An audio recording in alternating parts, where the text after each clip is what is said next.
podcast family? Hope you guys are having a great day. Welcome back to a brand new episode of Design Break Podcast. I'm your host, Rocky Rourke, and today we are diving into a topic crucial for every freelancer and designer and basically everyone out there, and that is setting effective goals for the new year. That's right. I'm currently recording this in December. You're probably listening to this hopefully in December, and we are getting ready for the brand new year, 2024. And this is the best time to be thinking about and talking about goal setting. Now, we often hear about the importance of goal setting, but how do we translate that into actionable, meaningful objectives that drive our careers and personal growth forward? Well, this episode is special because we are going to not only be talking about setting goals, but also making sure that they align with our aspirational and professional journey. All right, so take a moment and picture this with me. It's the start of a brand new year. You're looking at your career as a freelancer, as a designer, as a product designer, as a illustrator, and you're pondering the next steps to take. You might be considering learning a new design software or design skill, aiming for a higher income, or seeking a better work-life balance. I think we pretty much all are. That's where strategic goal setting comes into play. So in today's episode, we're going to explore different methods of goal setting like OKRs and how they can be adapted to our unique freelance and design paths. But first, before we get started, let me share something that has been a catalyst in my career and honestly something that you should consider for the new year, especially for your goal setting, and that is Creative South. Now, for those of you who have been listening to the last few episodes, you probably have already heard me talk about this, so this is just a refresh. But for those of you who have not heard about this, Creative South is an annual conference that brings together the creative community to share ideas, grow as professionals, and get inspired. The 2024 conference promises to be an incredible gathering of creative minds. It's not just about networking, it's about building meaningful connections that nurture your professional and personal growth. I've been attending Creative South now for over a decade, and it's been pivotal in shaping my creative journey. So check out www.creativesouth.com for tickets and more information on this enriching event. All right, so without further ado, let's jump in to today's episode. So the first part of this episode, we're going to talk about the power of goal setting. Now, for me, I try to set goals for both my professional career as well as my personal life every single year. Now, do I follow all of them? Not always. However, especially when it comes to my professional career, I do find that I tend to stick to my goals about 50%, if not more of the time. Personal goals, it's probably way less than that, unfortunately. But when it comes to being a freelancer, to being a studio owner, to just trying to build your creative career, goal setting is probably one of the most pivotal pieces. And honestly, the best time to do this is at the beginning of the year, just like when everyone else sets their goals. Now, we're not talking about losing 100 pounds. We're not talking about, kicking sugar or sodas or anything like that. What we're talking about here is we're talking about setting goals that are going to help us grow, help us get better, help us improve our career, which then will improve our lives for the most part, at least hopefully. Goals are more than just milestones. They're blueprints for the desired career path that you want to lead, that you want to go down. And so when we're setting our goals, we have to make sure that they're not just, one word goals like, oh, I want to make $100,000. It's more of, okay, I want to make $100,000. Here are the milestones in which I'm going to get this. So I need to make $25,000 in the first quarter, $50,000 by the second, so on and so forth. So we have to really outline these things. Goals help to drive motivation and focus, leading to more structured and productive work. They help to overcome challenges and to navigate the competitive landscape of the freelancing world, of the design world, the creative world in general. And so we have to really work on honing these and getting them right the first time. Now, let's talk about, crafting a personal and professional vision, honing in on what you want to accomplish in the new year. Goal setting helps in aligning these daily actions, these habits with long-term aspirations. So for instance, you might have a goal of wanting to get better about your time, about procrastination, of scheduling and things like that. Well, then what you have to do is you have to think about it from a granular level. How are you going to accomplish that? Because just saying that you want to do that doesn't mean that your brain's automatically going to be like, okay, we need to focus on work. No, it unfortunately won't do that. I've tried to get my brain to do that for decades now. It unfortunately does not work. Instead, what you have to do is you have to think about it from a granular level. Okay, what can I do every day, or at least every day during the week, to help my focus, to help me, stay on the path in which I want to do, in which I want to accomplish or do or whatever.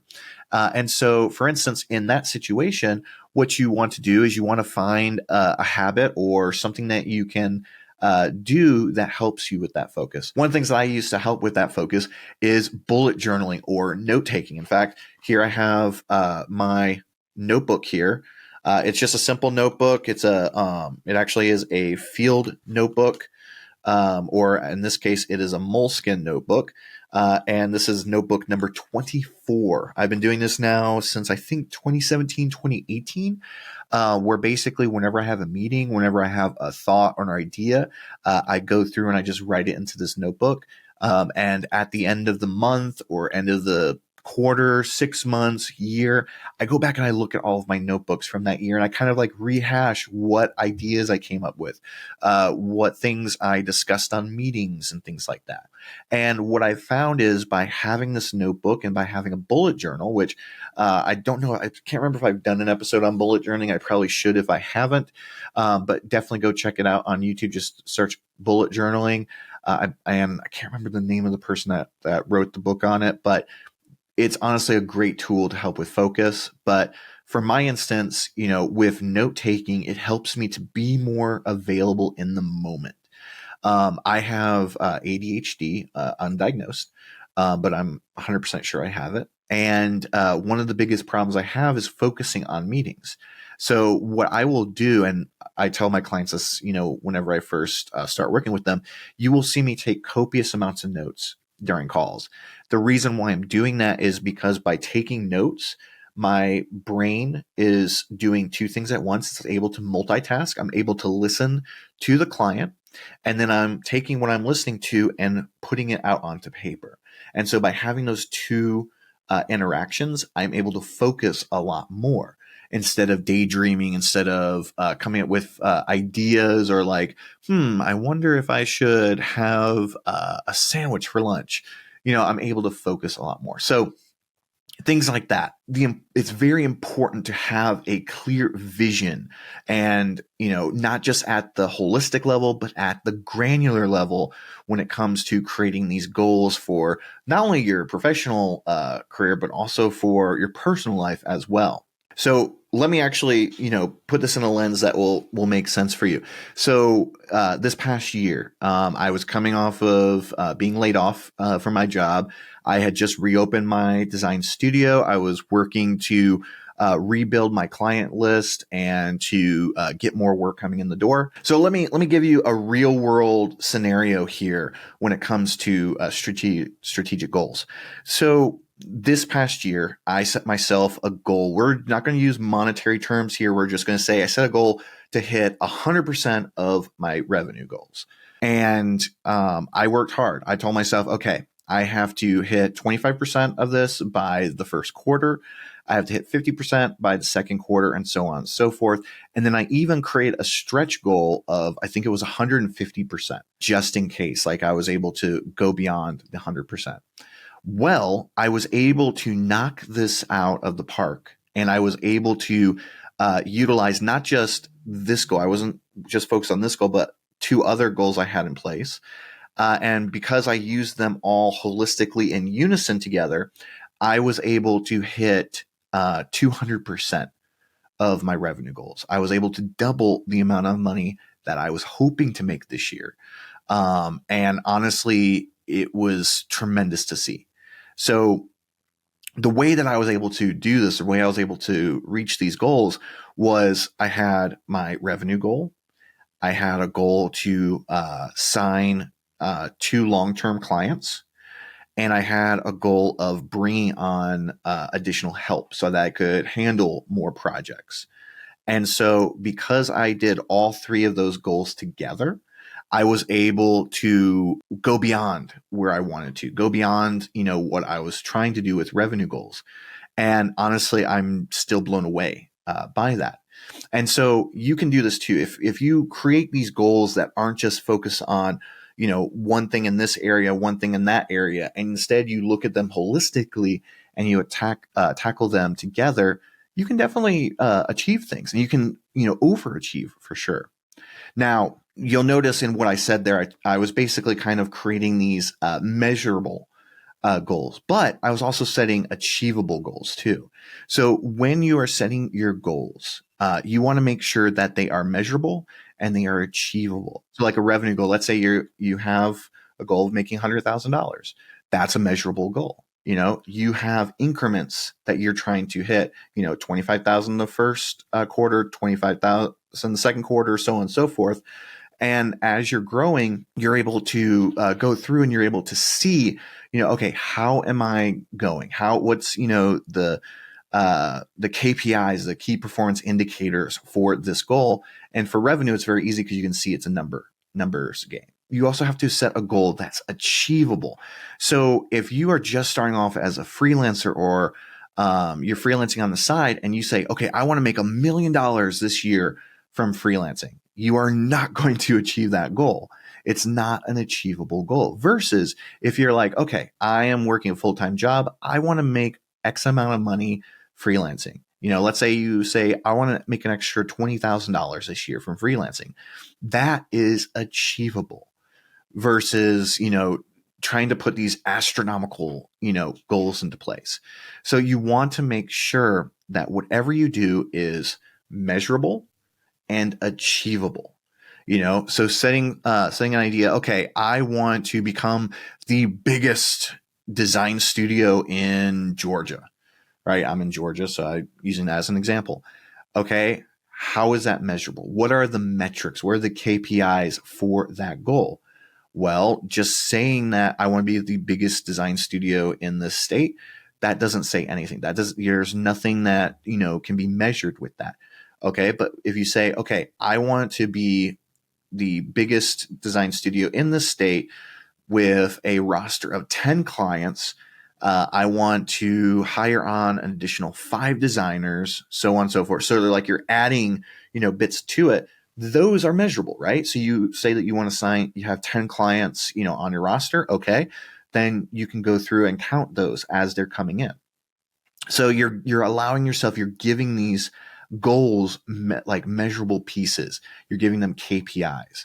Now, if you're just starting off where you just started your studio, you're not going to be able to become the biggest design studio in the state or the city or something like that. So again, you have to keep it manageable. Whereas, if you said, okay, I want to grow my studio, that is more achievable, right?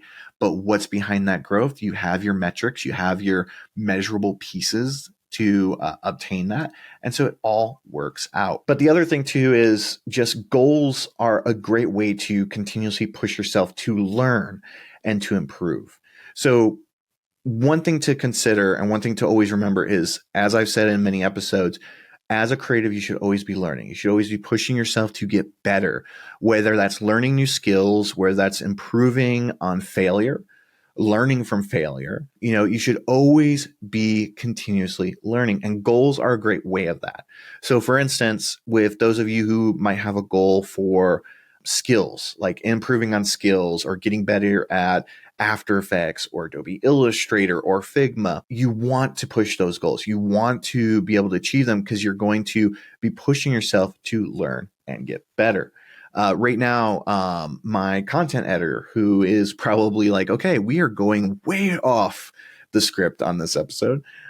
She is planning on learning more about motion graphics and about After Effects, so that she can help with the quality of these videos and the videos of her other clients.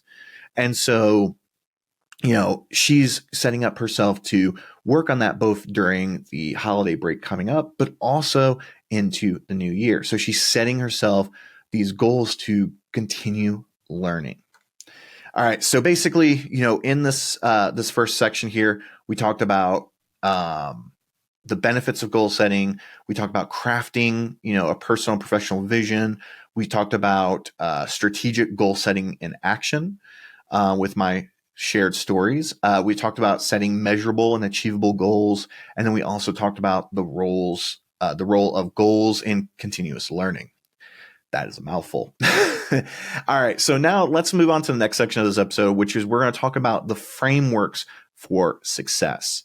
So we're going to talk about different types of goal setting frameworks. We're not going to go too into detail, but these are just ones that I tend to like myself. I really enjoy using these frameworks, and I think that they can be beneficial.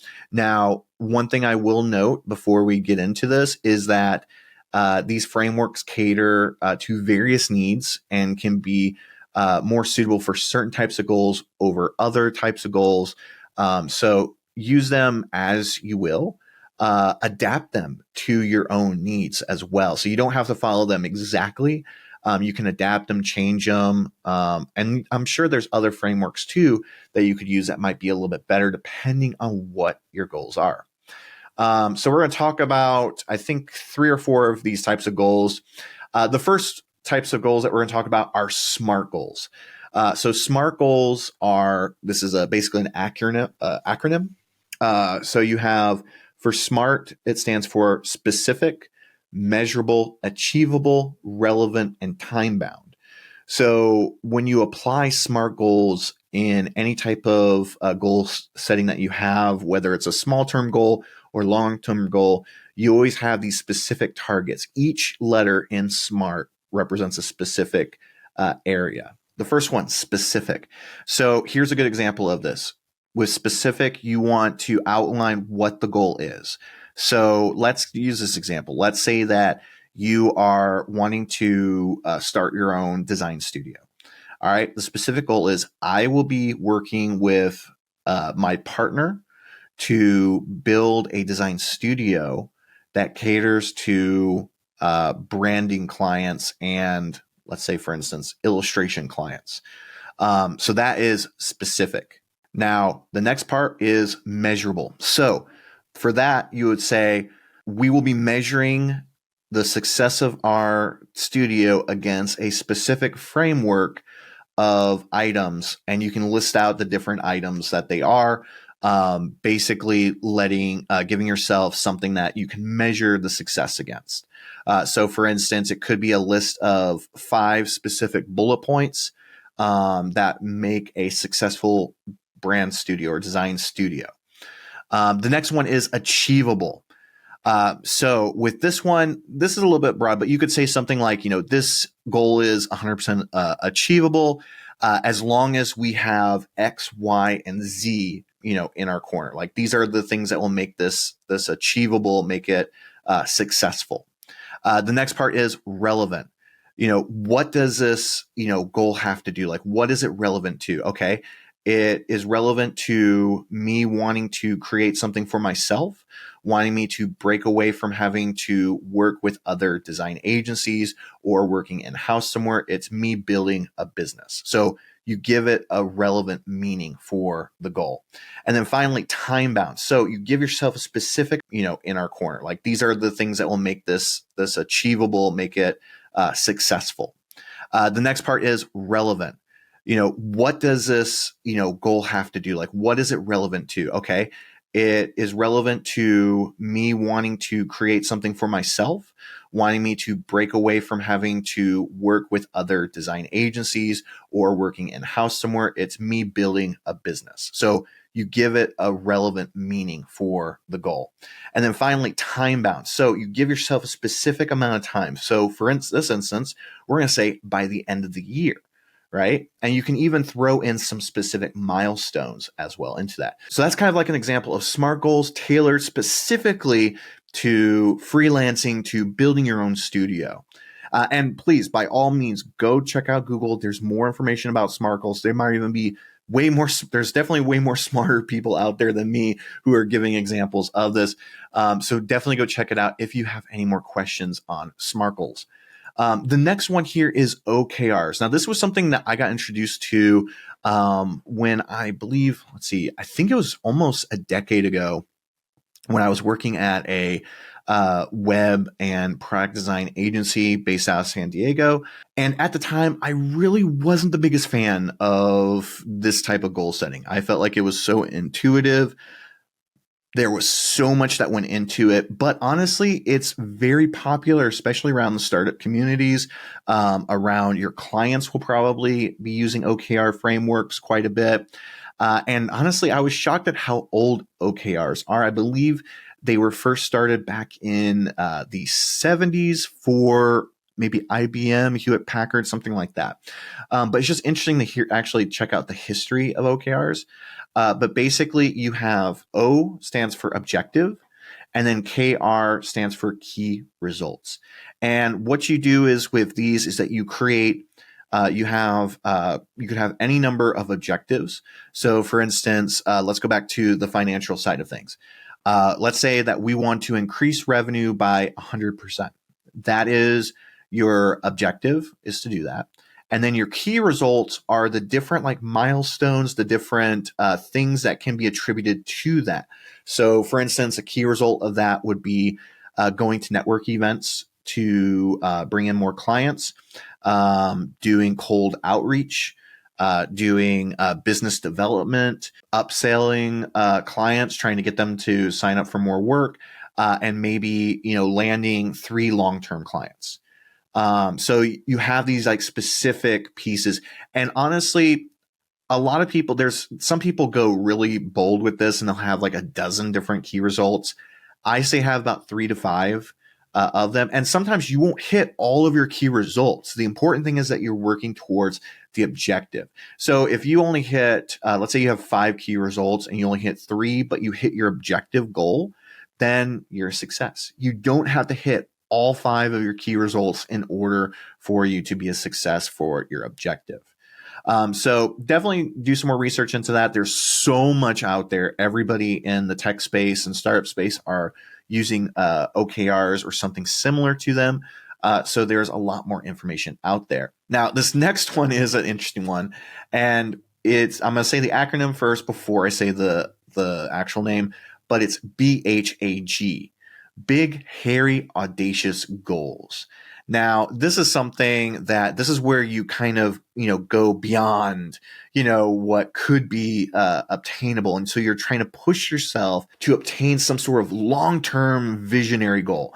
So for instance, if we go back to the idea of building your design studio, let's say that you have a goal, and this could be like a multi-year goal, doesn't have to be 1 year, but you have a goal of you want to build this design studio to be a 10-person team. You want over 20 clients, and you want to be making $1 million a year.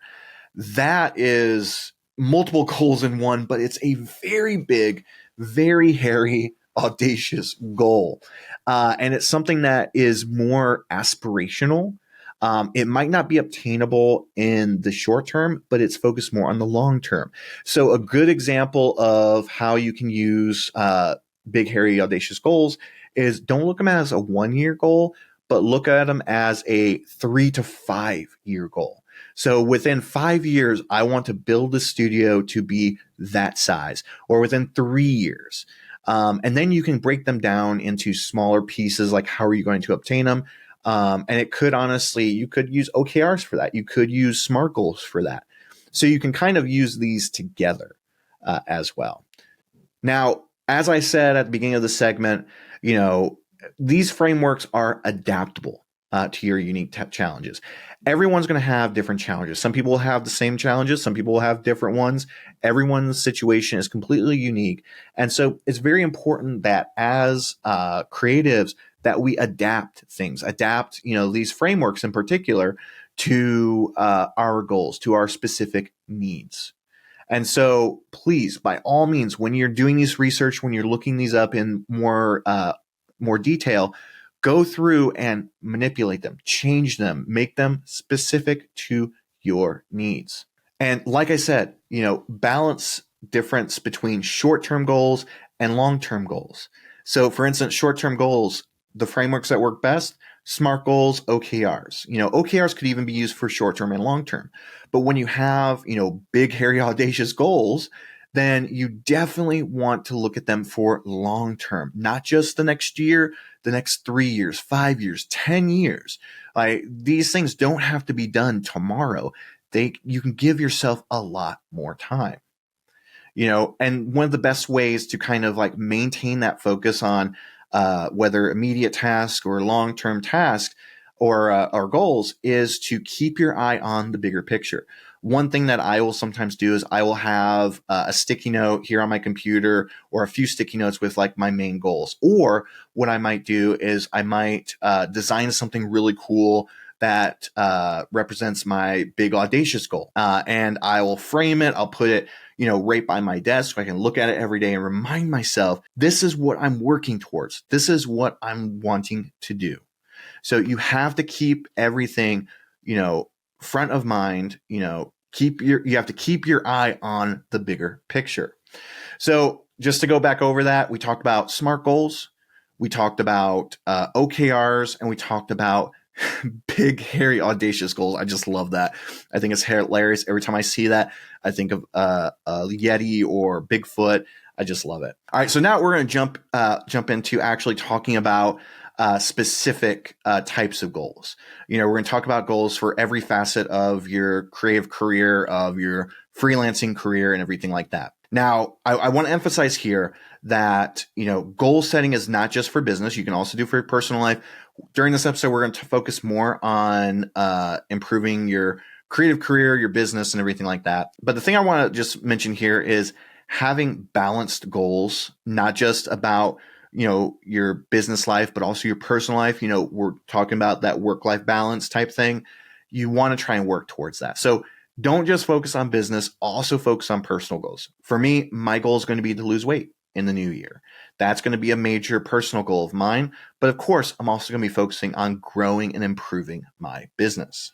So let's talk about the first one. The first one we're going to talk about is skill development goals. So this goes into the learning aspect, right? It goes into the improving of learning design skills, learning tools, techniques. And one of the best ways of doing this is by attending workshops, webinars, buying courses. I always say to people, one of the best things to do is to look on YouTube University first and try and find different ways of learning new skills free before I go in and start paying money for courses. So again, like I said earlier, we have some people on the team who are learning After Effects, are getting better at motion graphics. Somebody is working on getting better at 3D illustration. And so for me, I offer to buy courses for the team so that way they can learn, they can improve and get better. And that way they don't have to worry about, the financial side of things. But for you, that might not be an option. Sometimes these courses can get really expensive. I suggest that if you're working on skill development, again, always check YouTube first. Domestika is another good one. It's pretty cheap for courses. They have sales continuously. I think I've paid like $6-7 for a course at a time, and I think I've bought over 40 of them for me, for the team, and everything, and for the future. The other thing too is check out Skillshare. Skillshare is still always a great resource. Now, when you go through and you buy these courses or you get these subscriptions, the one thing to keep in mind is a lot of time these subscriptions are going, or these courses are going to be lower quality. Not saying they're bad, not saying there's anything against that. But they're not going to go nearly as in depth as a course where you spend a bit more money. So if you're trying to learn a specific skill set or get better at a specific skill set, I would say that it would be better to purchase a high quality course if you have the means. Don't think that you have to choose between paying your rent and buying a course. If you can't afford it, go for the cheaper options. It's totally fine. You will get so much impact from it, especially by supplementing it with YouTube videos and other things like that. So skill development, look for, workshops, courses, webinars, and everything. But also reach out to people. If there are people that you admire, that you look up to for design or creativity, reach out to them and ask them questions, like ask them, how they got better at things, how they do certain techniques and everything. And honestly, a lot of times they do follow up, they do respond, and it doesn't hurt to ask. What does it hurt? Just to reach out to someone and ask them a question. All right, with financial goals, before I jump into this, I am not a financial professional. I, have only basic knowledge that I've learned over the years. So do not take me for my exact word on this. But financial goals are always important when it comes to goal setting, especially, trying to reach specific goals. What I like to do is this. I like to split my financial goals into three kind of like tranches. We have the minimum of what we want to make for the year. We have the main goal, and then we have a push goal. And so the minimum is basically what we need to make in order to break even for the year, so that no one goes hungry, so that, all the lights stay on, mortgage is paid and everything like that. The target goal, that's where we have profit coming in. That's where, people are nice and happy and smiling all the time. And then the push goal is where we're like, holy cow, did we just make that money? So like, for instance, we'll throw out some random numbers. Let's say $50,000 for the first goal. That's how much you need to make in order to break even, to pay all your bills. You're okay. You're good. You might not be able to take that trip to Disneyland or something like that, but you're good. Then the next one, the main goal is $100,000. That's where you're really good. You're able to go to Disneyland. You're able to buy that expensive Lego set at Target. You're able to do a lot with. And then the push goal was $200,000. You basically doubled the amount that you really were looking for, and you're able to put a down payment on a house. That's what happened to me 1 year in particular. But really focus. Make it where it's attainable. Your first two goals should definitely be obtainable. The last one is just like a nice to have. If you hit it, great, amazing. If you don't hit it, you're still fine. You're still happy. You're still good. The other thing too is think about ways in which you can diversify your income streams. Don't just, rely solely on your freelancing or your day job. Think about being able to sell products, create some sort of passive income, or something along those lines. All of these different things are very important when it comes to goals. The other thing to also remember with financial goals is things like taxes, health insurance, retirement, possibly throwing in a goal to save more money for taxes or saving more money for retirement or investing is also a good one to keep in there as well. Just remember, I'm not a financial professional, so please seek out the help of a financial professional instead of just relying on my advice here. All right. The next one is client acquisition and networking goals. So client acquisition, or we'll just call this whole thing business development, is definitely next to financial goals is probably one of the most important things and most types of goals that you see freelancers and designers and studios making. And that is because that is the best way for growth. The more clients that we bring in, the more leads that we bring in, the more work, the more money, the more happiness, the more, less stress, you would hope and everything. So making sure to have some sort of goals in place for business development is definitely important. That could be, going to more networking events. It could be going to Creative South. Like we said, remember Creative South 2024 tickets on sale now. Building a stronger online presence, updating your portfolio, doing some sort of lead generation exercises like cold outreach or reaching out to your network in general. There's many different ways in which you can grow and bring in more clients and, meet those specific goals as well as your financial goals. And then the last little one that we're going to talk about here is work-life balance goals. So one of the biggest things that we always try and do as creatives is we try to limit the amount of burnout we have. So this could be something as easy as giving yourself a mental health day every month. For me, I take the third Friday of every single month off without fail. It is my mental health day. It allows me to decompress. It allows me to basically just do whatever I want and hopefully not have to look at a computer screen or not have to do client work. So thinking about how you can limit the amount of stress that you have or give yourself a relaxing break is definitely something that you want to consider with your goal keeping. All right. And so now let's talk about making goals a reality. We're going to try and go through this section and the next section a little bit quicker. because we're already at over 40 minutes long. Holy cow. So let's keep going on this. So again, let's talk about making goals a reality. The first thing is transitioning from planning into action.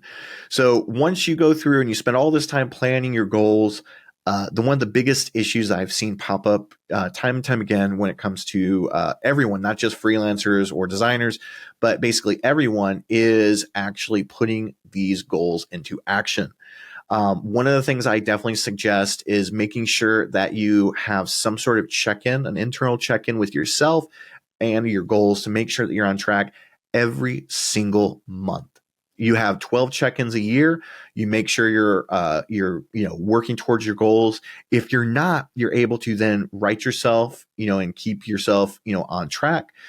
If you realize that your goals were either too small or too big, after a certain period of time, you can adjust them. You can, change them. Or if you find that you hit your goals already, you can even expand them. You can, push them out even further. If you have trying to make $100,000, you made $100,000 in the first month, you are lucky. Now you can push it out to make $200,000 or $1 million and everything.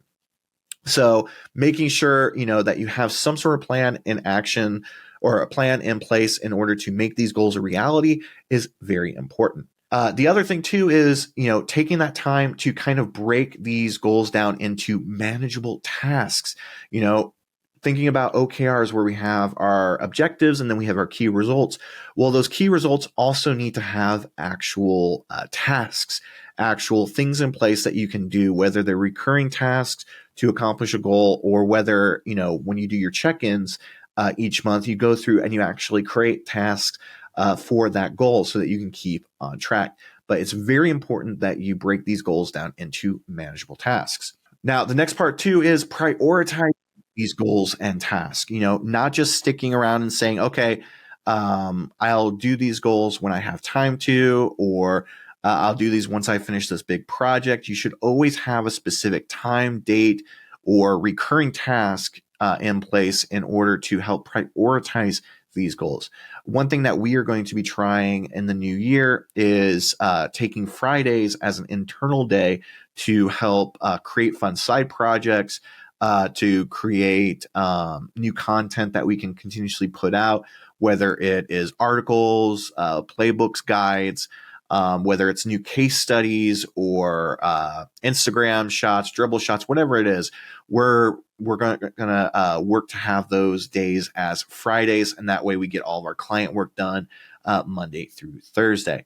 So making sure to prioritize your goals is very important. And like I said too, tracking and measuring the progress of your goals is very important. So whether you need to have a specific chart where you have, let's say, you put milestones for your goals or you have your key results for your goals, making sure to track those and see the progress. Being able to see and see progress and see things getting checked off is very important, and it really helps you to accomplish your goals. And then the last thing that I'll talk about here is utilizing tools and resources. So utilizing things like Notion or having spreadsheets in Google Sheets or something like that in order to keep track of these goals. When I worked at an agency in San Diego, we kept track of all of our goals in spreadsheets. Now I keep track of all my goals in Notion, where I'm able to see them a lot easier, keep everything in one place with all of my other information. All right, so now let's talk about overcoming obstacles. Now, this is something that's also going to be very important when it comes to goals. It's something that a lot of people don't think about. When you set up goals, you're going to run into obstacles.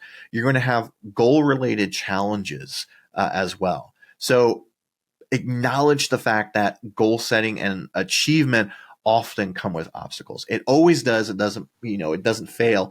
You will face challenges. You will face failure. It's okay.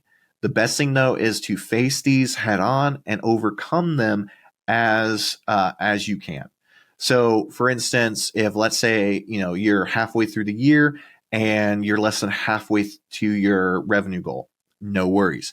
All you have to do is you have to find ways of increasing your revenue, whether it's finding more clients, putting in extra hours if you need to, creating passive income, ways of increasing your revenue through other means. It's important that you're going to have obstacles and to overcome them. One of the biggest obstacles that you're going to face is procrastination. Procrastination is one of the biggest killers of goals. I have experienced it my entire life. I am a master procrastinator, but it's important that you understand this, that you understand you will procrastinate and have specific things in place to help prevent it or at least limit it. And one of the great ways is, like we talked about in the last part of this episode, making sure to have check-ins. If 1 month is too long, check in every 2 weeks, check in every week, where you go through and just review your goals, see where you're at, and make sure that you're keeping on pace. If you need to tap on, a buddy's shoulder and say, hey, can you make sure that I accomplish this? Or can you be my accountability buddy when it comes to these types of goals? Then do it. It's one of the best things that you can do is by getting other people involved to keep you honest, to keep you on track. If you battle procrastination, use things like the Pomodoro technique, setting small deadlines, or creating structured work or create a structured work environment. There's so many different tactics out there to help with procrastination. I'm not going to go over all of them. Again, check out YouTube. There's a lot of people out there who talk about these things, who talk about ways that you can battle procrastination. Seek that help out. Trust me, it is worth it. Something else that you're going to experience is lack of motivation. There are going to be times where you're like, all right, I do not feel like doing anything. I need to take a step back. There are so many different ways that you can reignite your motivation, like revisiting your goals. Sometimes you might have put your goals being too high and you need to bring them back down to earth. You need to make some small changes. You can seek inspiration. You can talk to people. That's actually one of the best things I found is if you're lacking motivation, just talking to someone. Talking to a friend, talking to a family member, expressing the fact that I don't have motivation to do this right now. How, I just need someone to talk to get through it. Or especially if there's someone who has obtained the goals that you're looking to obtain, those are some of the best people to talk to. They will motivate you like crazy. One of my friends, Peter Del Tondo, who we're hoping to have on the podcast next year, he is one of my best sounding boards that I talk to get inspired and to have to get ideas and everything. Same with Chris Cannon, who was just on recently, and my friend Courtney Cotton, who I will hopefully also have on the podcast next year. These are people that I constantly talk to that if I'm feeling unmotivated, they are some of the first people that I reach out to and I talk to. So having that, creating that network of people to help keep you motivated is definitely one of the best things to do for that.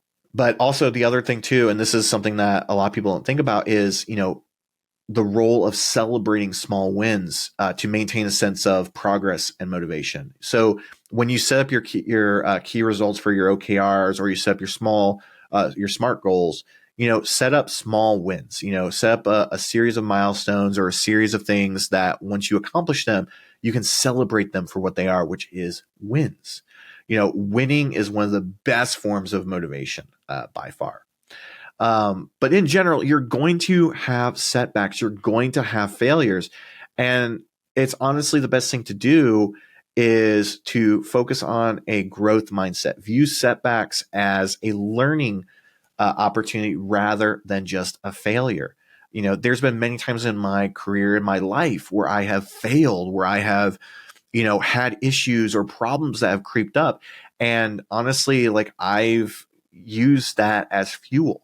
When I got fired from my first job as a designer, it was hard. It was definitely difficult, but I used it to fuel the internal flame, and it got me to where I am today. And that's been literally over 10 years ago since that happened. And I'm still going strong. I'm still, working. I'm still doing a lot of stuff.